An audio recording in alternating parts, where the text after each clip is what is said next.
ఇచ్చిన వాగ్దానాల ప్రకారం రాష్ట్ర ముఖ్యమంత్రి రేవంత్ రెడ్డి గారు ఇందిరమ్మ ఇళ్లను ఈరోజు మొత్తం రాష్ట్రం అంతా ప్రారంభోత్సవాలు తీసుకుంటున్నారు.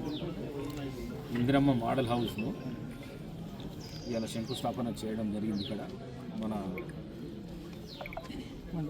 మండల్ ఆఫీస్ హెడ్ క్వార్టర్స్ లోపల. మరి దాని లోపల ఒక డ్రాయింగ్ రూము, ఒక పెద్ద బెడ్రూము, ఒక కిచెను, ఒక వాష్రూము, ఒక బాత్రూమ్తో పాటు 400 ప్లింత్ ఏరియా వస్తున్నది. మరి దాన్ని 2 రకాలుగా చేసింది. ఒకవేళ ప్లాటు ఆ విధంగా లేకపోతే, ఒకవేళ పొడవుగా ఉంటే దాన్ని కూడా ఇచ్చిండ్రు. ఒకటి ఈ విధంగా, ఒకటి ఈ విధంగా. దీని కాస్ట్ వచ్చేసి 5 లక్షల రూపాయలు. ఈ ఇందిరమ్మ ఇల్లు కాస్ట్ వచ్చేసి 5 లక్షల రూపాయలు. బేస్మెంట్ దాకా 1 లక్ష రూపాయలు, గోడలు కడితే 1 లక్ష రూపాయలు, రూఫ్ వేస్తే 2 లక్షలు, ఫినిషింగ్కు 1 లక్ష రూపాయలు. ఈ విధంగా బెనిఫిషర్స్కు ఇవ్వడం జరుగుతుంది.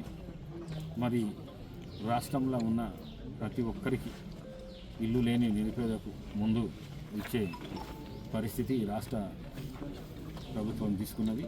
మరి అట్లనే వికారాబాద్ లోపల కూడా నియోజకవర్గంలో మనకు సంబంధించి ఫస్ట్ ఎవరికైతే నిజంగా ఇల్లు లేవో, ప్లాట్స్ ఉన్నాయో వాళ్ళను మొదటి విడతగా తీసుకుంటాము.